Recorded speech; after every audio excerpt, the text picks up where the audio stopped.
Good morning, students, once again.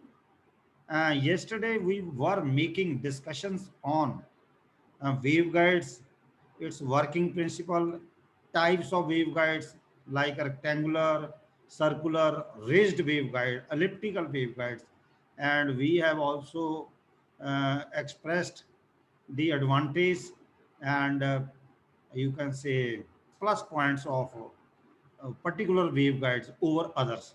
I mean, how rectangular waveguide is quite useful than others, circular. But in case of raised waveguide, maybe size is small, bandwidth is large, but mathematical, analytical, complex, that is huge. I mean, when I mean, see, all those waveguides are using Maxwell equations for solving particular mathematical equations. So that is a huge, complicated mathematical evaluations, equations. Uh, and in case of rectangular and circular, so this is quite uh, bit easy than the rigid or elliptical, right? Anyway, we discussed yesterday advantage. And now, what are the modes of waveguide? Okay, modes ਕੀ ਆ waveguide ਦੇ ਵਿੱਚ mode ਕੀ term ਕੀ ਆ ਇਹਨੂੰ ਕਿੱਦਾਂ ਆਪਾਂ understand ਕਰਨਾ ਅੱਛਾ in order to understand the complete behavior of the waveguide, obviously waveguide the complete behavior ਨੂੰ understand ਕਰਨ ਲਈ that ਕਿੱਦਾਂ wave ਜਿਹੜੀ ਆ waveguide ਵਿੱਚ propagate ਕਰਦੀ ਆ ਇੱਕ ਜਿਹੜੀ term mode ਆ ਇਹਨੂੰ ਸਮਝਣਾ ਜ਼ਰੂਰੀ ਹੈ ਠੀਕ ਹੈ ਤੇ ਇਸ ਕਰਕੇ ਔਰ ਵੇਵਗਾਈਡ ਦੀਆਂ ਬਾਉਂਡਰੀ ਕੰਡੀਸ਼ਨਸ ਕੀ ਆ ਉਹਨੂੰ ਵੀ ਸਮਝਣਾ ਜ਼ਰੂਰੀ ਹੈ ਤਾਂ ਫਿਰ ਮੋਡ ਕੀ ਆ ਵੇਵਗਾਈਡ ਦੇ ਵਿੱਚ ਹੀ ਵੇਵਸ ਪ੍ਰੋਪੀਗੇਟ ਕਿੱਦਾਂ ਕਰਦੀ ਆ ਬਾਉਂਡਰੀ ਕੰਡੀਸ਼ਨਸ ਕੀ ਆ ਕਿ ਮਤਲਬ ਹੋਰ ਜਿਹੜੀਆਂ ਵੇਵਗਾਈਡ ਦੀਆਂ ਅਦਰ ਕੰਡੀਸ਼ਨਸ ਆ ਕਿਹੜੀਆਂ ਕਿਹੜੀਆਂ ਕੰਡੀਸ਼ਨਸ ਆ ਜਿਹਨੂੰ ਜਿਹੜੀਆਂ ਸੈਟਿਸਫਾਈਆਂ ਹੋਣੀਆਂ ਚਾਹੀਦੀਆਂ ਪਰਟੀਕੂਲਰ ਮੋਡ ਵਾਸਤੇ ਠੀਕ ਹੈ ਸੋ let us become familiar with the electromagnetic wave in free space ਉਹਨਾਂ ਚੀਜ਼ਾਂ ਨੂੰ ਡਿਸਕਸ ਬਾਉਂਡਰੀ ਕੰਡੀਸ਼ਨਸ ਨੂੰ ਮੋਡ ਨੂੰ ਜਾਂ ਵੇਵਗਾਈਡ ਪ੍ਰੋਪੀਗੇਸ਼ਨ ਨੂੰ ਡਿਸਕਸ ਕਰਨ ਤੋਂ ਪਹਿਲਾਂ ਆਪਾਂ ਜਿਹੜੀ ਫ੍ਰੀ ਸਪੇਸ ਹੈ ਜਿਹਦੇ ਵਿੱਚ ਇਲੈਕਟ੍ਰੋਮੈਗਨੈਟਿਕ ਵੇਵ ਟਰਾਂਸਵਰਸ ਇਲੈਕਟ੍ਰੋਮੈਗਨੈਟਿਕ ਵੇਵ ਇਹਨੂੰ TEM ਬੋਲਦੇ ਆ ਟਰਾਂਸਵਰਸ ਇਲੈਕਟ੍ਰੋਮੈਗਨੈਟਿਕ ਠੀਕ ਹੈ ਇਹ ਫ੍ਰੀ ਸਪੇਸ ਵਿੱਚ ਇਹ ਵੇਵ ਕਿੱਦਾਂ ਪ੍ਰੋਪੀਗੇਟ ਕਰਦੀ ਆ ਐਨ ਇਲੈਕਟ੍ਰੋਮੈਗਨੈਟਿਕ ਪਲੇਨ ਵੇਵ ਇਹਨੂੰ ਕਹਿੰਦੇ ਆ in free space is it transverse electromagnetic ठीक है electromagnetic plane wave in free space ਦੇ ਵਿੱਚ ਜਿਹੜੀ electromagnetic plane wave ਹੈ that is called transverse electromagnetic or TEM wave and it is TEM in nature ਇਹਨੂੰ ਕਿੱਦਾਂ ਦਿਖਾਣੇ ਆਪਾਂ ਆ ਦੇਖੋ ਇਹ ਸ਼ਾਇਦ ਤੁਸੀਂ ਚੌਥੇ ਸੈਮ ਦੇ ਵਿੱਚ ਰੇਡੀਓ ਵੇਵ ਐਂਡ ਪ੍ਰੋਪੀਗੇਸ਼ਨ ਜਾਂ ਅਸੀਂ ਜਦੋਂ CS1 ਡਿਸਕਸ ਕਰਦੇ ਸੀ मे भी शायद CS2 ਵੇਲੇ ਵੀ ਸ਼ਾਇਦ ਥੋੜਾ ਬਹੁਤ ਥੋੜੀ ਫੈਮਿਲੀਅਰ ਹੋਏ ਹੋਣਗੇ ਆਈ ਡੋਂਟ ਨੋ ਪਰ CS1 ਦੇ ਵਿੱਚ ਜਦੋਂ ਆਪਾਂ ਰੇਡੀਓ ਵੇਵ ਪ੍ਰੋਪੀਗੇਸ਼ਨ ਦੀ ਗੱਲ ਕੀਤੀ ਸੀ ਉੱਥੇ ਇਹਦੀ ਗੱਲ ਜ਼ਰੂਰ ਕੀਤੀ ਸੀ ਦੇਖੋ ਇਹ ਵੇਵਸ ਕਿਸ ਤਰ੍ਹਾਂ ਦੀ ਲੱਗ ਰਹੀ ਆ ਇਸ ਫ੍ਰੀ ਸਪੇਸ ਵਿੱਚ ਇਹਨੂੰ ਬੋਲਦੇ ਆ ਅਸੀਂ ਫ੍ਰੀ ਸਪੇਸ TEM ਵੇਵ ਬੋਲਦੇ ਸੀ ਇਹਦੇ ਵਿੱਚ ਜੋ ਵਰਟੀਕਲ ਠੀਕ ਹੈ ਐਦਾਂ ਚਾਹੇ ਉੱਪਰ ਨੂੰ ਉਹਦੀ ਡਾਇਰੈਕਸ਼ਨ ਹੈ ਚਾਹੇ ਨੀਵੀਂ ਅਪਵਰਡ ਹੈ ਚਾਹੇ ਡਾਊਨਵਰਡ ਹੈ ਸੋ ਇਹ ਹੈਗੇ ਆ ਇਲੈਕਟ੍ਰਿਕ ਫੀਲਡ ਕੰਪੋਨੈਂਟਸ ਗੱਲ ਸਮਝ ਆਈ ਆਓ ਦੇਖ EY ਦਾ ਮਤਲਬ ਵਾਈ ਡਾਇਰੈਕਸ਼ਨ ਚ ਇਲੈਕਟ੍ਰਿਕ ਕੰਪੋਨੈਂਟ ਠੀਕ ਹੈ ਪਤਾ ਲੱਗ ਗਿਆ ਆ ਵੀ ਤਾਂ ਵਾਈ ਡਾਇਰੈਕਸ਼ਨ ਹੀ ਹੈ ਉੱਪਰ ਵਾਈ ਪੋਜ਼ਿਟਿਵ ਹੈ ਥੱਲੇ ਵਾਈ ਨੈਗੇਟਿਵ ਹੈ ਇਦਾਂ ਹੀ ਆ ਜਿਹੜੇ ਕੰਪੋਨੈਂਟ ਹੈ ਆ ਜਿਹੜੀ ਇਹਦੀ ਗੱਲ ਜਾਂ ਇਹਦੀ ਗੱਲ ਇਹ ਐਕਸ ਡਾਇਰੈਕਸ਼ਨ ਦੇ ਵਿੱਚ ਹੈ ਸਮਝ ਆ ਗਈ ਇਹਨੂੰ मैग्नेटिक कंपोनेंट बोलता देखो H सबस्क्रिप्ट X डायरेक्शन दे विच मैग्नेटिक फील्ड आ Y डायरेक्शन दे विच इलैक्ट्रिक फील्ड है समझ आ गई हेलो हाँ जी सर हाँ और जिहड़ी आ लाइन इदां उत्थे लिखा ना Z तो ये डायरेक्शन ऑफ प्रोपीगेशन ਇਹਦਾ ਮਤਲਬ ਇਹ ਹੋਇਆ ਵੀ ਇਲੈਕਟ੍ਰਿਕ ਫੀਲਡ ਤੇ magnetic field they are ਪ੍ਰੋਪੀਗੇਟਿੰਗ in the direction of ਪ੍ਰੋਪੀਗੇਸ਼ਨ ਜਾਂ ਅਸੀਂ ਇਹਨੂੰ ਕਈ ਵਾਰੀ Z ਡਾਇਰੈਕਟਡ ਕੰਪੋਨੈਂਟ ਵੀ ਕਹਿੰਦੇ ਕਲੀਅਰ ਹੋਈ ਗੱਲ हेलो जी सर। हेलो जी जी सर। हाँ हाँ जी जी सर, हाँ सर। जी। ਉੱਚੀ ਬੋਲੋ ਬੇਟੇ, ਇੱਕ ਕਰਨ ਦੀ ਆਵਾਜ਼ ਸੁਣਦੀ, ਬਾਕੀਆਂ ਨੇ ਤੇ ਬ੍ਰੇਕਫਾਸਟ ਨਹੀਂ ਖਾਦਾ ਜਾਂ ਰਾਤ ਦੇ ਸੁੱਤੇ ਪਏ ਅਜੀ ਜਾਗ ਨਹੀਂ ਖੁੱਲੀ। ਬਾਕੀ ਵੀ ਬੋਲੋ, ਜਵਾਬ ਦਿਓ। हाँ जी सर। ਹੈ हाँ जी सर। ਹਾਂ यस सर।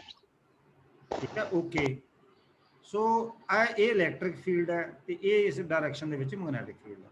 ਸੋ ਇਲੈਕਟ੍ਰਿਕ ਫੀਲਡ ਤੇ ਮੈਗਨੈਟਿਕ ਫੀਲਡ ਦੀ ਜਿਹੜੀ ਡਾਇਰੈਕਸ਼ਨ ਹੈ, ਇਸ ਡਾਇਰੈਕਸ਼ਨ ਜੋ ਪ੍ਰੋਪੀਗੇਟ ਕਰ ਰਿਹਾ, ਡਾਇਰੈਕਸ਼ਨ ਆਫ ਪ੍ਰੋਪੀਗੇਸ਼ਨ z ਡਾਇਰੈਕਸ਼ਨ ਦੇ ਵਿੱਚ ਉਹ ਪ੍ਰੋਪੀਗੇਟ। ਸੋ x y z, ਠੀਕ ਹੈ। ਇਲੈਕਟ੍ਰਿਕ ਤੇ ਮੈਗਨੈਟਿਕ ਫੀਲਡ, ਇਲੈਕਟ੍ਰਿਕ ਫੀਲਡ ਤੇ ਮੈਗਨੈਟਿਕ ਫੀਲਡ ਦੀ ਜਿਹੜੀ ਪ੍ਰੋਪੀਗੇਸ਼ਨ ਹੈ, ਠੀਕ ਹੈ।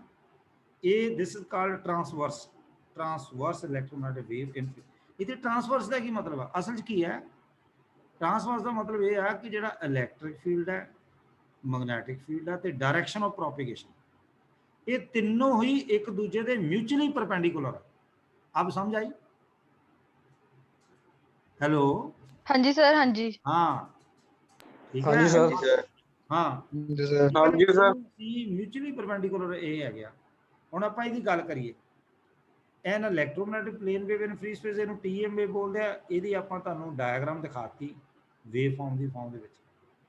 ਸੋ ਇਸ ਫਿਗਰ ਤੋਂ ਕੀ ਐਵੀਡੈਂਟ ਹੁੰਦਾ that electric field and magnetic field and ਦੀ direction of propagation all are mutually perpendicular to each other, ਪਹਿਲਾਂ ਦੱਸਿਆ। ਹੁਣ ਇਸ ਤਰ੍ਹਾਂ ਦੀ ਵੇਵ ਜਿਹੜੀ ਇਹ ਆ, if such a wave were sent straight down a waveguide, ਅਗਰ ਮੰਨ ਲਓ ਅਸੀਂ ਇਸ ਨੂੰ ਵੇਵਗਾਈਡ ਵਿੱਚ ਹੀ ਭੇਜਦੇ ਹਾਂ, it would not propagate in it। ਕਿਉਂ? ਇਹ ਪ੍ਰੋਪੀਗੇਟ ਕਰਨੀ ਨਹੀਂ। ਕਿਉਂ ਨਹੀਂ ਕਰਨੀ? ਉਹਦਾ ਕਾਰਨ this is because electric field, ਕਹਿੰਦਾ ਇਲੈਕਟ੍ਰਿਕ ਫੀਲਡ ਜਿਹੜਾ ਕੰਪ no matter in what direction it may be, ਕਿਸੇ ਵੀ ਡਾਇਰੈਕਸ਼ਨ ਦੇ ਵਿੱਚ ਜਿਹੜਾ ਇਲੈਕਟ੍ਰਿਕ ਫੀਲਡ ਕੰਪੋਨੈਂਟ ਹੈ, ਉਹ ਕਿਸੇ ਵੀ ਡਾਇਰੈਕਸ਼ਨ 'ਚ ਅਗਰ ਹੋਇਆ, it would be short circuited by the walls। अब समझ आ गई? हाँ जी सर। हाँ ठीक है ना। हाँ जी सर। हाँ ਵੀ ਜਿਹੜਾ ਅਗਰ ਇਸੇ Yes, sir। ਤਰ੍ਹਾਂ ਦੀ ਵੇਵ ਨੂੰ ਅਸੀਂ ਵੇਵਗਾਈਡ ਵਿੱਚ ਹੀ ਪ੍ਰੋਪੀਗੇਟ ਕਰਾਈਏ ਤੇ ਇਹ ਪ੍ਰੋਪੀਗੇਟ ਨਹੀਂ ਕਰੇਗੀ। ਉਹਦਾ ਕਾਰਨ ਇਹ ਆ ਵੀ ਜਿਹੜਾ ਇਲੈਕਟ੍ਰਿਕ ਫੀਲਡ ਆ ਉਹਦੇ ਵਿੱਚ ਉਹਦੀ ਕੋਈ ਵੀ ਡਾਇਰੈਕਸ਼ਨ ਹੋਵੇ, ਕਹਿੰਦਾ no matter in what direction it may be, it would be short circuited by the walls ਕਿਹਦੀਆਂ? ਵੇਵਗਾਈਡ ਦੀਆਂ, ਠੀਕ ਹੈ। And since walls are assumed to be perfect conductor, ਜੇ ਉਹ ਸ਼ਾਰਟ ਹੋ ਗਈਆਂ ਤੇ ਉਹਨਾਂ ਦੇ ਕ੍ਰਾਸ ਜਿਹੜੀ ਵੋਲਟੇਜ ਦਾ ਪੋਟੈਂਸ਼ੀਅਲ ਹੈ ਉਹ ਐਗਜ਼ਿਸਟ ਹੀ ਨਹੀਂ ਕਰਨਾ। अब समझ आ गई? हाँ जी सर।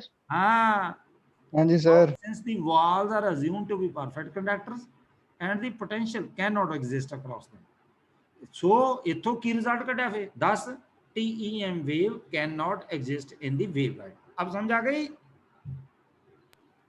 हाँ जी सर। हाँ जी सर। Yes sir. ਅੱਛਾ ਹੁਣ ਆਪਾਂ ਅਗਲੀ ਗੱਲ ਕਰਦੇ ਹਾਂ।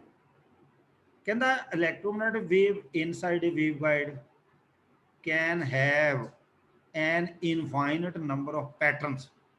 ਹੁਣ ਜਿਹੜੀ ਵੇਵ ਵਿੱਚ ਕਰਨੀ ਤਾਂ EM ਵੇਵ ਪ੍ਰੋਪੀਗੇਟ ਕਰਨੀ ਆ, ਠੀਕ ਹੈ। ਜਿਹੜੀ ਇਲੈਕਟ੍ਰੋਮੈਗਨੈਟਿਕ ਵੇਵਗਾਈਡ ਵਿੱਚ ਹੀ ਪ੍ਰੋਪੀਗੇਟ ਕਰਦੀ ਆ, ਉਹਦੇ ਬਹੁਤ ਸਾਰੇ ਪੈਟਰਨਸ ਬਣ ਜਾਂਦੇ। ਹੁਣ ਤਾਂ ਇੱਥੇ ਵਰਡ ਲਿਖਿਆ ਇਨਫਾਈਨਿਟ ਨੰਬਰ ਆਫ ਪੈਟਰਨਸ, ਅਸੀਂ ਉਹਨਾਂ ਨੂੰ ਹੀ ਮੋਡਸ ਕਹਿੰਦੇ ਹਾਂ। ਔਰ ਹਰ ਜਿਹੜਾ ਪੈਟਰਨ ਹੈ ਉਹਦੀ ਫੀਲਡ ਡਿਸਟ੍ਰੀਬਿਊਸ਼ਨ ਆ, ਉਹਦੀ ਆਪਣੀ ਇੱਕ એનર્ਜੀ ਹੈ। ਸੋ ਅਸੀਂ ਉਹਨੂੰ ਮੋਡਸ ਕਹਿੰਦੇ ਹਾਂ। ਹੁਣ ਆਹ ਵਰਡ ਨੋਟ ਕਰਿਓ, ਈਚ ਪੋਸੀਬਲ ਡਿਸਟ੍ਰੀਬਿਊਸ਼ਨ ਆਫ એનર્ਜੀ ਕਿਹਦੀ? Of field pattern. Field pattern ਜਿਹੜਾ ਬਣਿਆ ਵਿੱਚ ਵੇਵਗਾਈਡ ਦੇ ਵਿੱਚ, ਇਲੈਕਟ੍ਰੋਮੈਗਨੈਟਿਕ ਵੇਵ ਜਦੋਂ ਪ੍ਰੋਪੀਗੇਟ ਗਈਆਂ ਉਹਦੇ ਵਿੱਚ ਹੀ ਬਹੁਤ ਸਾਰੇ ਪੈਟਰਨ ਬਣ ਜਾਂਦੇ ਆ, ਉਹਨੂੰ ਫੀਲਡ ਪੈਟਰਨ ਹੀ ਬੋਲਦੇ। ਔਰ ਹਰ ਪੈਟਰਨ ਦੀ ਆਪਣੀ એનર્ਜੀ ਹੈ। ਅਗਰ ਈਚ ਪੋਸੀਬਲ ਡਿਸਟ੍ਰੀਬਿਊਸ਼ਨ ਆਫ એનર્ਜੀ ਕਿਹਦੀ? ਪੋਸੀਬਲ ਡਿਸਟ੍ਰੀਬਿਊਸ਼ਨ ਆਫ એનર્ਜੀ ਕਿਹਦੀ? ਹਰ ਇੱਕ ਫੀਲਡ ਦੀ, ਫੀਲਡ ਪੈਟਰਨ ਦੀ, ਅਸੀਂ ਉਹਨੂੰ ਮੋਡ ਕਹਿੰਦੇ। ਜਿਹੜਾ ਵੀ ਹਰ ਇੱਕ ਮੋਡ ਹੋਇਆ ਉਹਦੀ ਕੋਈ ਨਾ ਕੋਈ possible distribution of energy exist ਕਰਨੀ ਹੈ। ਕਾਹਦੇ ਵਿੱਚ? ਵੇਵਗਾਈਡ। ਉਹਨੂੰ ਹੀ ਅਸੀਂ ਮੋਡ ਕਹਿੰਦੇ। ਸਮਝ ਆ ਗਈ? हाँ जी सर। ਹਾਂ। ਔਰ ਮੋਡ ਕਿੰਨੇ ਤਰ੍ਹਾਂ ਦੇ? ਹਾਂ, ਔਰ ਉਹ ਮੋਡਸ ਜਿਹੜੇ ਆ ਜਾਂ ਦਾ ਟਰਾਂਸਵਰਸ ਇਲੈਕਟ੍ਰਿਕ ਹੋ ਸਕਦੇ ਆ, ਇਹ ਤੇ ਟਰਾਂਸਵਰਸ ਇਲੈਕਟ੍ਰਿਕ ਜਾਨੀ ਇਹਨੂੰ TE ਵੀ ਕਹਿੰਦੇ, ਜਾਂ ਉਹ ਟਰਾਂਸਵਰਸ ਮੈਗਨੈਟਿਕ ਹੋ ਸਕਦੇ TM, ਜਾਂ ਉਹ ਟਰਾਂਸਵਰਸ ਇਲੈਕਟ੍ਰੋਮੈਗਨੈਟਿਕ ਹੋ ਸਕਦੇ ਆ, ਜਾਂ ਹਾਈਬ੍ਰਿਡ ਵੀ ਹੋ ਸਕਦੇ। ਸਮਝ ਆ ਗਈ? हाँ जी सर। हाँ जी सर। हाँ ਹਾਂਜੀ ਸਰ। ਹਾਂ ਹੁਣ ਕੀ ਕਹਿੰਦਾ, ਕਹਿੰਦਾ the fields in the waveguide which make up these mode patterns must obey certain physical law। ਹੁਣ ਜਿਹੜੇ ਵੇਵਗਾਈਡ ਦੇ ਵਿੱਚ ਇਹ ਫੀਲਡਸ ਬਣਦੇ ਨੇ, ਜਿਹੜੇ ਇਹ ਮੋਡ ਪੈਟਰਨਸ ਨੂੰ ਬਣਾਉਂਦੇ ਨੇ, ਉਹ ਐਵੇਂ ਤਾਂ ਬੜੇ ਨਹੀਂ ਜਾਣੇ, ਉਹਨਾਂ ਨੂੰ ਕੋਈ ਸਰਟਨ ਫਿਜ਼ੀਕਲ ਲਾਅ ਨੂੰ ਓਬੇ ਕਰਨਾ ਪੈਣਾ। ਸਮਝ ਆਈ? ਕਿਉਂਕਿ ਸਾਰੀ ਜਿਹੜੀ ਇੰਜੀਨੀਅਰਿੰਗ ਹੈ ਜਾਂ ਉਹ ਸਾਰੀ ਲੌਜੀਕਲ ਹੈ, ਸਾਇੰਟੀਫਿਕ ਹੈ।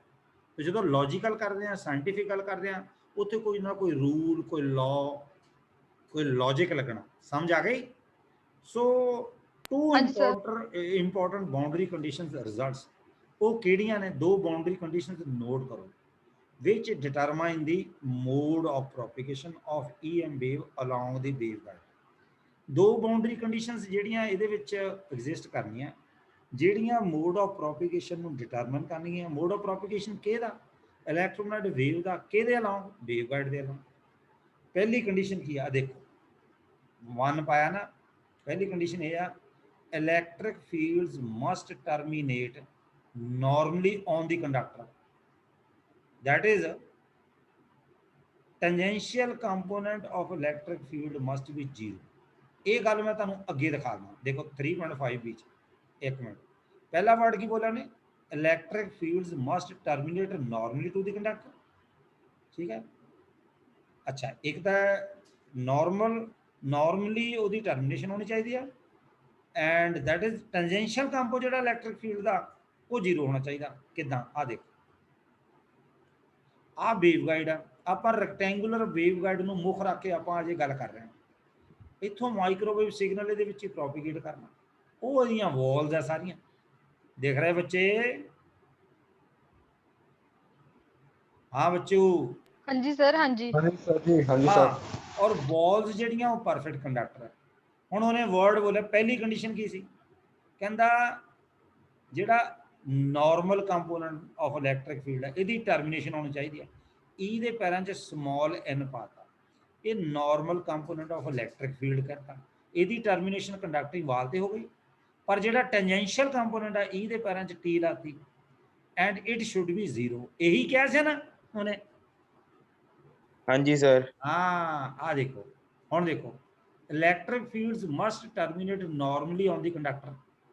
ਇੱਕ ਫੀਲਡ ਜਿਹੜਾ ਉਹ ਕੰਡਕਟਰ ਦੇ ਨਾਰਮਲੀ ਟਰਮੀਨੇਟ ਹੋਵੇ, ਤੇ ਦੂਜਾ ਜਿਹੜਾ ਟੈਂਜੈਂਸ਼ੀਅਲ ਫੀਲਡ ਹੈ, ਉਹ ਟੈਂਜੈਂਸ਼ੀਅਲ ਕੰਪੋਨੈਂਟ ਆ electric field the, that must B 0। ਸਮਝ ਆ ਗਈ? ਟੈਂਜੈਂਸ਼ੀਅਲ ਮੀਨਸ ਉਹਦੇ ਪੈਰਲਲ। ਠੀਕ ਹੈ, ਪੈਰਲਲ। ਇਹ ਪਹਿਲੀ ਕੰਡੀਸ਼ਨ ਹੋ ਗਈ ਇਲੈਕਟ੍ਰਿਕ ਲਈ।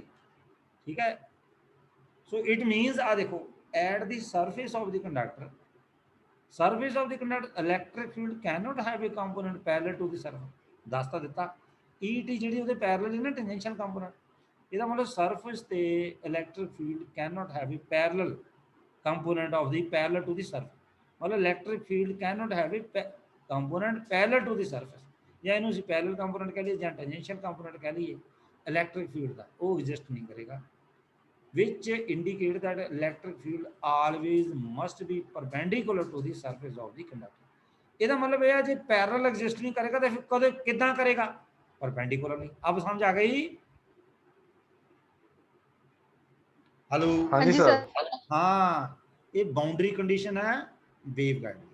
तो it means electric field always must be perpendicular to the surface of the conductor. Existence देखने ना, ये कंडीशन सीगी पहली। दूजी कंडीशन की है मैग्नेटिक फील्ड की। आ देखो, हुण magnetic fields must lie entirely tangentially along the wall surface. ये देखो उतो उल्ट, इलैक्ट्रिक फील्ड का टेंजेंशियल कंपोनेंट इस केस में 0 आ, इत्थे जिहड़ा मैग्नेटिक फील्ड का टेंजेंशियल कंपोनेंट वो एग्जिस्ट करता। अब समझ आ गई? Magnetic field must lie entirely tangentially along the surface of the wall. ਇਹਦਾ मतलब ਇਹਦਾ नॉर्मल कंपोनेंट 0 आ। अब क्लियर होया? ਹਾਂਜੀ ਸਰ। हाँ, ਹਾਂਜੀ ਸਰ। मानव जपजीत, ਹਾਂਜੀ ਹਾਂਜੀ ਸਰ। ये गल क्लीयर होनी चाहिए। देखा? सो ਇਹਦਾ मतलब ये है that is normal component of magnetic field must be.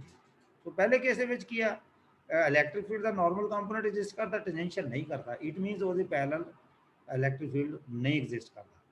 Magnetic field वास्ते टेंजेंशियल कंपोनेंट ਜਿਹੜਾ ਮੈਗਨੈਟਿਕ ਫੀਲਡ ਦਾ ਐਗਜ਼ਿਸਟ ਕਰਦਾ ਤੇ ਪਰ ਨਾਰਮਲ ਉਹ ਜ਼ੀਰੋ। ਸੋ ਇਹ ਬਾਉਂਡਰੀ ਕੰਡੀਸ਼ਨ ਜਾਣਨੀਆਂ ਜ਼ਰੂਰੀ ਹੈ। Knowing these boundary condition provide a simple way of visualising how the various modes of wave guide transmission ਹੈ।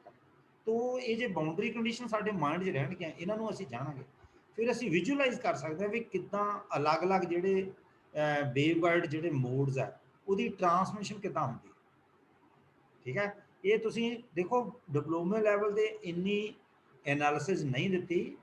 ਰੇਡੀਏਸ਼ਨ ਪੈਟਰਨ ਜਿਹੜੇ ਆ ਸ਼ਾਇਦ ਤੁਹਾਨੂੰ ਕਈ ਹੋਰ ਬੁੱਕਾਂ ਵਿੱਚ ਵੀ ਮਿਲ ਸਕਦੇ ਆ, ਜਾਂ ਨੈਟ ਤੇ ਵੀ ਤੁਸੀਂ ਡਾਊਨਲੋਡ ਕਰਕੇ ਦੇਖ ਸਕਦੇ ਹੋ ਵੀ ਤੁਸੀਂ ਇਦਾਂ ਪਾ ਸਕਦੇ ਹੋ radiation pattern oblique modes in rectangular and circular waveguide. ਉਹਦੀਆਂ ਸ਼ਕਲਾਂ ਆ ਜਾਣਗੀਆਂ, ਮਤਲਬ ਉਹਦੀਆਂ ਡਾਇਆਗ੍ਰਾਮਸ ਆ ਜਾਣਗੀਆਂ, ਉਹ ਤੁਸੀਂ ਡਾਊਨਲੋਡ ਵੀ ਕਰਕੇ ਦੇਖ ਸਕਦੇ ਹੋ। ਪਤਾ ਲੱਗ ਗਿਆ? ਹੈਲੋ, ਹਾਂਜੀ ਸਰ। ਹਾਂ, ਹੁਣ ਇਹਦਾ ਬੇਸਿਕ ਬਿਹੇਵੀਅਰ ਕੀ ਹੈ? ਹਾਂਜੀ ਸਰ। ਬੇਸਿਕ ਬਿਹੇਵੀਅਰ ਕੀ ਹੈ? ਕਹਿੰਦਾ the method of propagation and waveguide must be found. ਬਿਲਕੁਲ ਪਤਾ ਕਰਨਾ ਚਾਹੀਦਾ। which does not require an electric field to exist near a wall and simultaneously be parallel to it। देखो ਜਿਹੜਾ ਵੇਵਗਾਈਡ ਦਾ ਮੈਥਡ ਆਫ ਪ੍ਰੋਪੀਗੇਸ਼ਨ ਹੈ ਉਹ ਪਤਾ ਹੋਣਾ ਚਾਹੀਦਾ, ਜਿੱਥੋਂ ਸਾਨੂੰ ਇਹ ਪਤਾ ਲੱਗੇ which does not require an electric field exist near to the wall। near to the wall means ਉਹਦੇ ਪੈਰਲਲ ਇਲੈਕਟ੍ਰਿਕ ਫੀਲਡ ਐਗਜ਼ਿਸਟ ਨਾ ਕਰੇ, ਪਰ ਸਾਈਮਲਟੇਨੀਅਸਲੀ ਪੈਰਲਲ ਵੀ ਨਾ ਹੋਵੇ ਉਹਦੇ। ਨਹੀਂ ਬੱਲੇ ਭਾਈ, ਵਾਲ ਦੇ ਨੀਅਰ ਐਗਜ਼ਿਸਟ ਵੀ ਨਾ ਕਰੇ ਤੇ ਪੈਰਲਲ ਵੀ ਨਾ ਹੋ। ਸਮਝ ਆ ਗਈ? ਪੈਰਲਲ ਮੀਨਸ ਹਾਂਜੀ ਹਾਂਜੀ ਹਾਂ। ਸੋ ਇਹ ਕਿੰਨਾ ਚੀਜ਼ ਅਸੀਂ ਅਚੀਵ ਕਰ ਸਕਦੇ ਹਾਂ। ਇਹਦਾ ਮਤਲਬ ਜਿਹੜੀ ਵੇਵ ਆ ਉਹਨੂੰ ਜ਼ਿਗਜ਼ੈਗ ਫੈਸ਼ਨ 'ਚ ਭੇਜੋ, ਜ਼ਿਗਜ਼ੈਗ ਫੈਸ਼ਨ 'ਚ ਭੇਜੋ, ਬਾਉਂਸਿੰਗ ਕਰਾ ਕੇ ਵਾਲਸ ਤੋਂ ਇਨਰ ਰਿਫਲੈਕਸ਼ਨ ਹੋਵੇ ਇਸ ਤਰੀਕੇ ਨਾਲ। ਤੋ ਇਹ ਆ wave propagation and waveguide. So this is achieved by sending the wave down the waveguide in zigzag fashion. ਤਾਂ ਹੀ ਉਹ ਇਸ ਤਰੀਕੇ ਨਾਲ ਐਗਜ਼ਿਸਟ ਹੋ ਸਕਦੀ ਹੈ। ਆਹ ਦੇਖੋ ਪੁਆਇੰਟ ਨੋਟ ਕਰੋ, ਮੈਂ ਤੁਹਾਨੂੰ ਬੜਾ ਸਲੋ ਲੈਜ਼ਰ ਨਾਲ ਪੜ੍ਹਾ ਰਿਹਾ। ਇਹ 9 ਪੇਜ ਸੀਗੇ ਜਿਹੜੇ ਮੈਨੂੰ 3 ਲੈਕਚਰਾਂ ਵਿੱਚ ਖਤਮ ਕਰਨੇ ਪੈ ਰਹੇ। ਠੀਕ ਹੈ, ਪਹਿਲੀ ਵਾਰੀ 12 ਮਿੰਟ ਦੀ ਇੰਟਰੋਡਕਸ਼ਨ ਵਿੱਚ, ਦੂਜੇ ਦਿਨ ਵੀ ਸਲੋ ਪੜ੍ਹਾਉਂਦੇ। ਮੈਂ ਕਿਹਾ ਚਲੋ ਸਬਜੈਕਟ ਥੋੜਾ ਟੇਢਾ ਆ, ਇਸ ਤੋਂ ਅੱਗੇ ਥੋੜਾ ਹੋਰ ਔਖਾ। ਜੇ ਪਹਿਲੀਆਂ ਚੀਜ਼ਾਂ ਸਮਝ ਆਵਾਂਗੇ ਫਿਰ ਸਾਨੂੰ ਈਜ਼ੀ ਰਹੇਗਾ। ਹੁਣ ਅੱਗੇ ਵੇਵ ਇਜ਼, ਇੱਥੇ ਬਾਉਂਡਿੰਗ ਨਹੀਂ ਬਾਉਂਸਿੰਗ ਆ, ਸੀ ਲਿਖਿਆ। ਬਾਉਂਸ ਨਹੀਂ ਮਾਰਦਾ ਜਿੱਦਾਂ ਕ੍ਰਿਕਟਰ ਜਿਹੜੇ ਬੋਲਰ ਆ। ਹਾਂਜੀ ਸਰ ਹਾਂਜੀ ਹਾਂ, ਤੇ ਜਦੋਂ ਬਾਉਂਸ ਪੈਂਦਾ ਹਾਂਜੀ ਸਰ। ਹੈ ਨਾ, ਇਦਾਂ ਹੀ ਇੱਥੇ ਵੀ ਬਾਉਂਸਿੰਗ ਹੋ ਰਹੀ ਹੈ। Okay wave is bouncing off the walls and setting up a field that is maximum at or near the center of the waveguide and zero at the walls obviously। ਠੀਕ ਹੈ, ਓਕੇ ਵਾਲਸ ਤੇ zero ਹੋਵੇ, centre 'ਚ ਜਾਂ ਉਹਦੇ ਨਜ਼ਦੀਕ ਉੱਥੇ maximum ਹੋਵੇ। ਠੀਕ ਹੈ, ਇਸ ਤਰੀਕੇ ਦੇ ਨਾਲ ਜਿਹੜਾ ਉਹਦੀ ਸੈਟਿੰਗ ਹੁੰਦੀ ਹੈ ਫੀਲਡ ਦੀ। So this way walls have nothing to short. ਔਰ ਓਬਵੀਅਸਲੀ ਜੇ ਵਾਲਸ ਤੇ ਵੇਵਗਾਈਡ ਦਾ ਫੀਲਡ ਹੈ ਹੀ ਨਹੀਂ, ਫਿਰ ਉਹ ਕਿਸ ਗੱਲ ਨੂੰ ਸ਼ਾਰਟ ਕਰੇਗਾ? ਕਿਸੇ ਚੀਜ਼ ਨੂੰ ਵੀ ਨਹੀਂ ਕਰੇਗਾ। So this way walls have nothing to short circuit and do not interfere with the wave pattern setup between them। So ਜਿਹੜੀਆਂ ਵਾਲ ਦੇ ਵਿਚਕਾਰ ਸੈਂਟਰ ਦੇ ਵਿੱਚ ਵੇਵ ਪੈਟਰਨ ਸੈਟਅਪ ਹੋ ਗਿਆ, ਜਦੋਂ ਉਹਦੀ ਸ਼ਾਰਟ ਸਰਕਟਿੰਗ ਹੋਣੀ ਨਹੀਂ, ਫਿਰ ਕੋਈ ਇੰਟਰਫੀਰੈਂਸ ਨਹੀਂ। ਤੋ ਇਸ ਤਰ੍ਹਾਂ ਦੀ ਜਿਹੜੀ ਪ੍ਰੋਪੀਗੇਸ਼ਨ ਉਹ ਸਟਾਪ ਨਹੀਂ ਹੋ ਸਕਦੀ, ਨਾ ਉਹ ਹਿੰਡਰ ਹੋ ਸਕਦੀ ਹੈ। ਠੀਕ ਹੈ, ਸੋ when the waves are propagated in zigzag fashion through the waveguides, ਠੀਕ ਹੈ, so the following 2 results have come out। ਅੱਛਾ, ਜਦੋਂ zigzag fashion ਵਿੱਚ ਹੀ waveguide ਵਿੱਚ ਪ੍ਰੋਪੀਗੇਟ ਕਰਦੀ ਆ, 2 ਰਿਜ਼ਲਟ ਕਿਹੜੇ ਆਉਂਦੇ ਆ? ਨੰਬਰ 1 ਆ ਦੇ first, velocity of propagation in a waveguide must be less than in free space। obviously free space ਜਿਹੜੀ velocity ਆ ਉਹ ਕਿਹਦੀ ਹੈ? velocity of light ਹੈ, क्योंकि कोई भी चीज वेलोसिटी ऑफ लाइट तो फास्ट प्रोपेगेट नहीं कर सकती। अब समझ आई? हाँ जी सर। हाँ, ਇਹਦਾ ਮਤਲਬ ਜਿਹੜੀ ਵੇਵਗਾਈਡ ਹੈ ਉਹਦੇ ਵਿੱਚ ਜਿਹੜੀ ਵੇਵਸ ਨੇ ਪ੍ਰੋਪੇਗੇਟ ਕਰਨਾ, ਉਹਦੀ ਜਿਹੜੀ ਵੈਲੋਸਿਟੀ ਹੈ ਉਹਨੂੰ ਵੈਲੋਸਿਟੀ ਆਫ ਪ੍ਰੋਪੇਗੇਸ਼ਨ ਹੈ, ਉਹ ਵੈਲੋਸਿਟੀ ਆਫ ਲਾਈਟ ਤੋਂ ਘੱਟ ਹੋਣੀ ਚਾਹੀਦੀ। ਠੀਕ ਹੈ, ਇਹ 2 ਪੁਆਇੰਟ ਹੈ। ਸੈਕੰਡ ਪੁਆਇੰਟ ਕੀ ਆ? Waves can no longer be TEM। ਹਾਂ ਠੀਕ ਹੈ, ਪਹਿਲੀ ਗੱਲ ਹੈ ਵੈਲੋਸਿਟੀ ਆਫ ਪ੍ਰੋਪੇਗੇਸ਼ਨ ਵੇਵਗਾਈਡ ਦੇ ਵਿੱਚ ਵੈਲੋਸਿਟੀ ਆਫ ਲਾਈਟ ਤੋਂ ਘੱਟ ਹੋਣੀ ਚਾਹੀਦੀ ਹੈ। ਦੂਜੀ ਗੱਲ, ਵੇਵਗਾਈਡ ਦੇ ਵਿੱਚ TEM ਵੇਵ ਜਿਹੜੀ ਉਹਦੀ ਨੇਚਰ TEM ਨਹੀਂ ਹੋਣੀ ਚਾਹੀਦੀ। ਜਾਂ ਫਿਰ ਕੀ ਹੋਵੇ? ਜਾਂ ਤੇ ਉਹ TE ਹੋਵੇ ਜਾਂ TM ਹੋਵੇ। अब समझ आ गई? हेलो? हाँ Yes, जी sir. सर, हाँ जी। हाँ, तो जी सेकंड सिचुएशन है that can be explained with the help of the following diagram. ਆਪਾਂ TEM ਤੋਂ TE ਜਾਂ TM ਕਿੱਦਾਂ ਬਣਾਉਣਾ, ਇਹ ਸਿਚੁਏਸ਼ਨ ਨੂੰ ਕਿੱਦਾਂ ਐਕਸਪਲੇਨ ਕੀਤਾ, ਇਹਦੇ ਵਿੱਚ ਦੇਖੋ ਆ ਕੰਡਕਟਿੰਗ ਸਰਫੇਸ ਹੈ, ਪਤਾ ਲੱਗ ਗਿਆ ਨਾ? ਆ ਇਹ ਕੰਡਕਟਿੰਗ ਸਰਫੇਸ ਹੈ ਕਿਹਦੀ? ਵਾਲ ਕਿਹਦੀ? ਵੇਵਗਾਈਡ ਦੀ। ਹੁਣ ਵੇਵ ਮੰਨ ਲਓ ਹਾਂਜੀ ਜਿਹੜੀ sir. ਪ੍ਰੋਪਗੇਟ ਕਰ ਰਹੀ ਆ ਉਹਦੀ ਰੇ ਆ, ਇਨਸੀਡੈਂਟ ਵੇਵ। ਇੱਥੇ ਜਿੱਤੇ ਟਕਰਾਈ ਉਹਨੂੰ ਬੋਲਦੇ ਪੁਆਇੰਟ ਆਫ ਇਨਸੀਡੈਂਸ। ਉਸ ਤੋਂ ਬਾਅਦ ਰਿਫਲੈਕਟ ਹੋ ਕੇ ਐ ਨੂੰ ਆਈ, ਇਹ ਇਨਸੀਡੈਂਟ ਕੰਪੋਨੈਂਟ ਹੈ, ਇਹ ਰਿਫਲੈਕਟਡ ਕੰਪੋਨੈਂਟ ਹੈ। ਔਰ ਜਿੱਥੇ ਪੁਆਇੰਟ ਆਫ ਇਨਸੀਡੈਂਸ ਆ ਉੱਥੇ ਨਾਰਮਲ ਬਣਦਾ। ਅਬ ਸਮਝ ਆ ਗਈ? ਉੱਥੇ ਨਾਰਮਲ ਬਣਦਾ। हाँ जी सर। ਹਾਂ, ਉਹੀ ਲਾਈਟ ਵਾਲਾ ਪ੍ਰਿੰਸੀਪਲ ਆ। ਜੇ ਤਾਂ ਆਪਾਂ ਇਦਾਂ ਕਰੀਏ, ਨਹੀਂ ਕਰਨਾ, ਕਹਿੰਦਾ ਫਿਰ ਕੀ ਕਰੀਏ? ਹੁਣ ਆ ਇੱਕ ਨੋਟ ਕਰੋ VZ, ਇਹ ਇੱਕ ਐਡੀਸ਼ਨਲ ਕੰਪੋਨੈਂਟ ਆ ਜਿਹਨੂੰ ਅਸੀਂ ਐਡ ਕੀਤਾ ਇਨ ਦੀ ਡਾਇਰੈਕਸ਼ਨ ਆਫ ਪ੍ਰੋਪਗੇਸ਼ਨ। ਸੋ ਜਦੋਂ ਇਸ ਤਰ੍ਹਾਂ ਦਾ ਹੋਏਗਾ ਨਾ, ਇਸ ਤਰ੍ਹਾਂ ਦੀ ਨੇਚਰ ਹੋਏਗੀ ਵੇਵ ਦੀ, ਫਿਰ ਉਹ ਪ੍ਰੋਪਗੇਟ ਕਰੇਗਾ। ਹੁਣ ਜਿਹੜੀਆਂ ਵੇਵਸ ਹੈ, ਉਹ ਜਿਹੜੀ ਵੇਵ ਹੈ ਉਹ TEM ਨਾ ਰਹਿ ਕੇ ਕੀ ਬਣ ਗਈ? ਜਾਂ ਉਹ TE ਬਣੇਗੀ ਜਾਂ TM ਬਣेगी। अब समझ आ गई?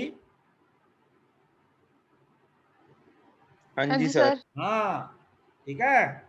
सो okay, clearly shows the propagation by reflection requires not only a normal component but also a component in the direction of propagation।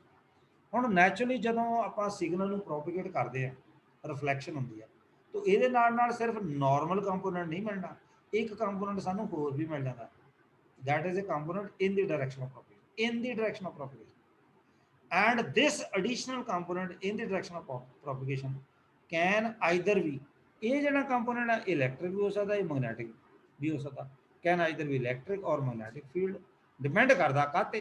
Depending on the way in which waves are set up in the waveguide। ਕਿੱਦਾਂ waves ਜਿਹੜੀਆਂ waveguide ਵਿੱਚ ਹੀ set up ਹੋਈਆਂ, तो इस component की की nature है, क्या इलेक्ट्रिक है या मैग्नेटिक? पता लग गया? 10 हाँ जी सर। waves which are जी सर। through the waveguide। ਹੁਣ ਇਹਦਾ ਮਤਲਬ ਇਹ ਜਿਹੜੀਆਂ waves which are propagating through the waveguide should not be TEM, ਉਹ TEM ਨਹੀਂ ਹੋਣੇ ਚਾਹੀਦੇ, मतलब ट्रांसवर्स इलेक्ट्रोमैग्नेटिक ਉਹ ਨਹੀਂ ਹੋਣੀ ਚਾਹੀਦੀਆਂ, ਠੀਕ ਹੈ। and this mode is not supported by the waveguide। ਇਹ ਮੋਡ ਜਿਹੜਾ waveguide ਦੁਆਰਾ ਸਪੋਰਟ ਨਹੀਂ ਹੁੰਦਾ, ਉਹਦਾ ਕਾਰਨ ਦੱਸਦਾ। hence this extra component in the direction of propagation make the waves without TEM, ਜਿਹੜਾ ਐਕਸਟਰਾ ਕੰਪੋਨੈਂਟ ਹੈ ਇਨ ਦੀ ਡਾਇਰੈਕਸ਼ਨ ਆਫ ਪ੍ਰੋਪਗੇਸ਼ਨ ਹੈ, ਉਹ ਜਿਹੜਾ ਆ ਵੇਵਸ ਨੂੰ ਕੀ ਬਣਾਉਂਦਾ? TEM ਤੋਂ ਬਗੈਰ, means waves are which are no more transverse electromagnetic. ਹੁਣ ਉਹ ਟਰਾਂਸਵਰਸ ਇਲੈਕਟ੍ਰੋਮੈਗਨੈਟਿਕ ਨਹੀਂ ਰਹੀਆਂ।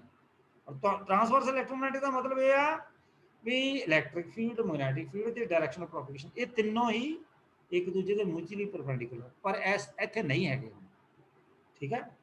ਸੋ because there is now either an electric or a magnetic additional component in the direction of propagation, ठीक है। so thus TEM wave cannot exist in the waveguide। फिर आप इन थोड़ा जिहा होर अंडरस्टैंड कर सकते हैं भी असल च TEM वेव है कि ट्रांसवर्स इलेक्ट्रोमैग्नेटिक वेव है कि। ते direction of electric and magnetic field components along 3 mutually perpendicular direction Y, X ਤੇ Z।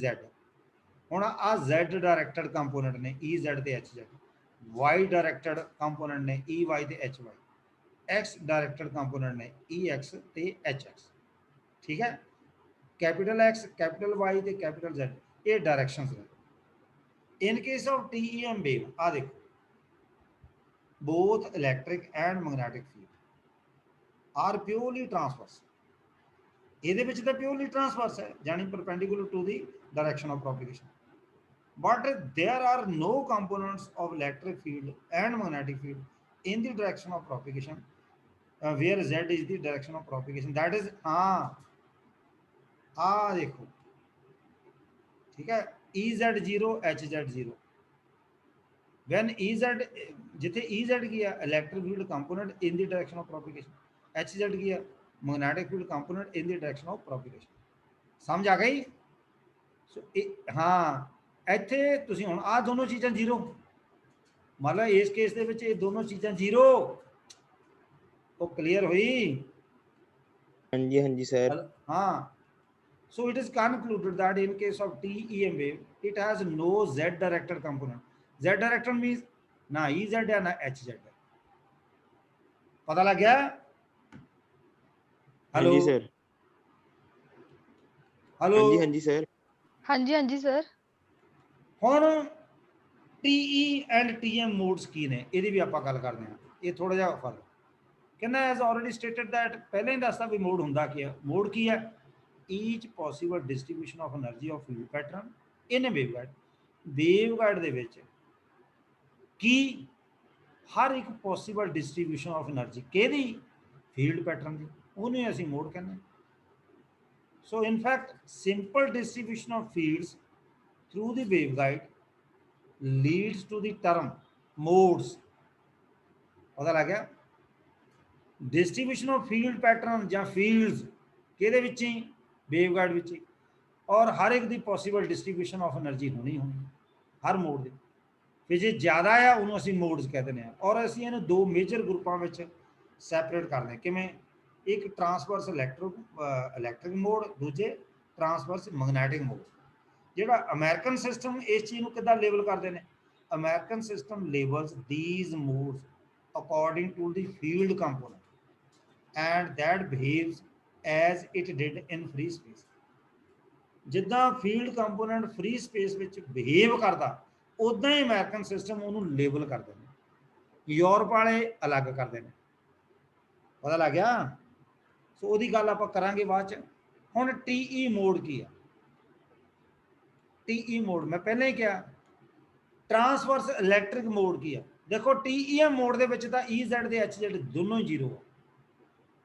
ਜਿਹੜਾ TE मोड ਹੈ ट्रांसवर्स इलैक्ट्रिक, ਇੱਥੋਂ ਹੀ ਇਹਨਾਂ ਗੱਲਾਂ ਤੋਂ ਨੋਟ ਕਰ ਲਓ ਮੈਥਮੈਟਿਕਲੀ। ट्रांसवर्स इलैक्ट्रिक ਦੇ ਵਿੱਚ Z डायरेक्टेड इलैक्ट्रिक ਕੰਪੋਨੈਂਟ ਨਹੀਂ ਹੈਗਾ। ਪਰ ਜੇ Z डायरेक्टेड इलैक्ट्रिक ਕੰਪੋਨੈਂਟ ਨੇ ਕਹੀ ਨਹੀਂ ਹੈਗਾ, ਇਹਦਾ ਮਤਲਬ AC ਡਾਇਰੈਕਸ਼ਨ ਦੇ ਵਿੱਚ ਮੈਗਨੈਟਿਕ ਹੈਗਾ। पल्ले पै गई? हाँ जी सर। हाँ, ਇਹਦਾ ਮਤਲਬ Z ਡਾਇਰੈਕਟਡ ਕੰਪੋਨੈਂਟ ਦੇ ਵਿੱਚ ਮੈਗਨੈਟਿਕ ਹੈਗਾ। ਇਹਨੂੰ ਅਸੀਂ ਟਰਾਂਸਵਰਸ ਇਲੈਕਟ੍ਰਿਕ ਕਹਿੰਦੇ ਆ। ਟਰਾਂਸਵਰਸ ਇਲੈਕਟ੍ਰਿਕ ਦਾ ਮਤਲਬ Z ਡਾਇਰੈਕਟਡ ਇਲੈਕਟ੍ਰਿਕ ਕੰਪੋਨੈਂਟ ਨਹੀਂ ਹੈ। ਠੀਕ ਹੈ, ਪਰ ਮੈਗਨੈਟਿਕ ਕੰਪੋਨੈਂਟ ਇਸੇ ਹੀ ਡਾਇਰੈਕਸ਼ਨ ਦੇ ਵਿੱਚ ਐਗਜ਼ਿਸਟ ਕਰਦਾ। ਸੋ ਆ ਦੇਖੋ, ਨੋਟ ਕਰੋ, the modes in which there is no component of electric field in the direction of propagation are call transverse electric modes. T mode ਕਹਿੰਦੇ ਨੇ ਅਸੀਂ। ठीक है, here electric field is always transverse perpendicular. पर ठीक है, in the direction of propagation का नहीं हैगा, पर to the direction of propagation का है ना। To the means perpendicular, normal component का एग्जिस्ट करता है ना। ठीक है, इलैक्ट्रिक फील्ड का जो परपेंडिकुलर कंपोनेंट है वो या ये कहिए transverse perpendicular to the direction of propagation. But magnetic field is not purely transverse, वो नहीं है। इस करके ये कंपोनेंट जीरो नहीं है। ठीक है, हुण मैं तुहानूं अगे लगा दसां। आ जिद्दां इत्थे आपां सिर्फ ट्रांसवर्स इलैक्ट्रिक प्रोपिगेशन दिखाई है। आ देखो, आ vertical component normal to the normal, जिद्दां आ जिहड़े खड़मे जा कंपोनेंट आ देखो, ये इदां कहिए भी मैक्सिमम जिहड़ी इहदी इंटेंसिटी है सेंटर च है। इदां इहनूं हाफ वेव इंटेंसिटी भी कहने आ वेवगाइड दा ब्रॉडर डायमेंशन है। ਜਦੋਂ half wave intensity of the waveguide ਕਹਿੰਦੇ ਉਹਨੂੰ M ਕਹਿੰਦੇ ਆ narrow dimensions of the waveguide ਆ B। ਠੀਕ ਹੈ, ਇੱਥੇ ਵੀ half wave intensity of the ਜਿਹੜੀ ਇਲੈਕਟ੍ਰਿਕ ਫੀਲਡ ਹੈ ਇਸੇ ਦੇ ਵਿੱਚ ਉਹਨੂੰ ਅਸੀਂ N ਨਾਲ ਰਿਪਰੈਜ਼ੈਂਟ ਕਰਦੇ ਹਾਂ। ਸਮਝ ਆ ਗਈ? ਠੀਕ ਹੈ, ਇੱਥੇ ਆ magnetic field, magnetic transverse magnetic propagation दिखाई है। आ देखो, ये असल च कि डायरेक्शन ऑफ प्रोपिगेशन दे विच इदां करदा टेंजेंशियली। पता लग गया? क्योंकि टेंजेंशियली इन्हें एग्जिस्ट हाँ जी सर। हाँ, magnetic field so in the direction ये इलैक्ट्रिक फील्ड दिखाया, मैग्नेटिक फील्ड इदां दिखाया। ठीक है, TM मोड की है। देखो TM मोड दे विच वही गल है, जिहड़ा Z डायरेक्टेड कंपोनेंट है ਮੈਗਨੈਟਿਕ ਫੀਲਡ ਦਾ, ਉਹ ਹੈ ਨਹੀਂਗਾ। ਬਟ ਇਸੇ ਡਾਇਰੈਕਸ਼ਨ ਵਿੱਚ ਇਲੈਕਟ੍ਰਿਕ ਦਾ ਹੈਗਾ ਨਾ। ਸਮਝ ਆ ਗਈ? हाँ जी Hello? हाँ जी सर हाँ जी हाँ जी सर सर हाँ, देखो ठीक है ना। Z directed component magnetic field ਦਾ ਹੈ ਨਹੀਂ, ਉਹਨੂੰ ਟਰਾਂਸਫਰ। ਸੋ ਇਹ ਦੇਖਣ 'ਚ ਆਪਾਂ ਨੂੰ ਇਦਾਂ ਲੱਗਦਾ ਕਿ ਉਹ ਟਰਾਂਸਵਰਸ ਇਲੈਕਟ੍ਰਿਕ ਆ। ਤੁਸੀਂ ਸਿਰਫ ਇਹ ਯਾਦ ਰੱਖਣਾ ਵੀ ਇਲੈਕਟ੍ਰਿਕ ਫੀਲਡ ਜਿਹੜਾ component in the direction of ਪ੍ਰੋਪੀਗੇਸ਼ਨ ਉਹ ਹੈ ਨਹੀਂ, ਬਟ ਇਸ ਡਾਇਰੈਕਸ਼ਨ 'ਚ ਮੈਗਨੈਟਿਕ ਫੀਲਡ ਹੈਗਾ। ਤੇ TM ਦੇ ਵਿੱਚ ਮੈਗਨੈਟਿਕ ਫੀਲਡ ਦਾ ਕੰਪੋਨੈਂਟ Z ਡਾਇਰੈਕਸ਼ਨ ਕੰਪੋਨੈਂਟ ਵਿੱਚ ਹੈ ਨਹੀਂ ਹੈਗਾ, बट इलेक्ट्रिक हैगा। अब समझ आ गई? हाँ जी सर हाँ, जे इन दी डायरेक्शन ऑफ प्रोपिगेशन मतलब मैग्नेटिक फील्ड कंपोनेंट नहीं हैगा, बट टू दी तो हैगा ना, इन दी ते टू दी, वो याद रखना। Here magnetic field is always transverse perpendicular to the direction. आ देख गल हुई क्लीयर? अब इतने सी इन दी डायरेक्शन नहीं हैगा, no component, but to the हैगा, परपेंडिकुलर तो हैगा ही आ। इस करके Z डायरेक्टेड कंपोनेंट ਜਿਹੜਾ ਉਹ ਇਨ ਦੀ ਡਾਇਰੈਕਸ਼ਨ ਹੈ, ਠੀਕ ਹੈ, ਉਹ ਹੈ ਨਹੀਂਗਾ, ਬਟ ਇਲੈਕਟ੍ਰਿਕ ਫੀਲਡ ਇਸੇ ਡਾਇਰੈਕਸ਼ਨ 'ਚ ਹੈਗਾ। ਇਸ ਨੂੰ ਅਸੀਂ TM ਮੋਡ ਕਹਿੰਦੇ। ਕਲੀਅਰ? हाँ जी सर हाँ जी सर ਕੋਈ ਡਾਊਟ? हाँ जी सर। ਮੈਂ ਦੇਖਿਆ ਹੁਣ ਹੋਇਆ 9 ਦੇ 9, ਫਿਰ ਕੀ ਫਾਇਦਾ?